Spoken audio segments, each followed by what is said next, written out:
Barcelona के Maria Christina Avenue पर Barcelona का सबसे बड़ा मेला ला मर्से की तकरीबात के शानदार इख्तितामी मुजाहरे पायरो म्यूजिकल को देखने के लिए 1,70,000 से ज्यादा अफराद ने शिरकत की। ला मर्से मेला के मौका पर कासा एशिया फाउंडेशन के ज़ेर एहतमाम म्यूजिकल नाइट का एहतमाम किया गया, जिसमें पाकिस्तान की मारूफ गुलकारा सहर गुल खान ने अपना मशहूर गाना बोल कफारा किया होगा समेत दीगर नए और पुराने गाने गाकर हाजरीन को खूब महसूस किया। पाकिस्तानी और मकामी लोग पाकिस्तानी म्यूजिक पर झूमते रहे।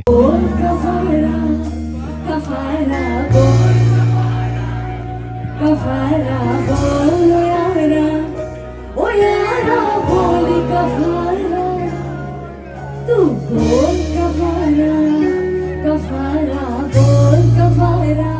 ला मर्से मेला की इस साल की सबसे बड़ी खास बात मैजिक फाउंटेन की वापसी थी।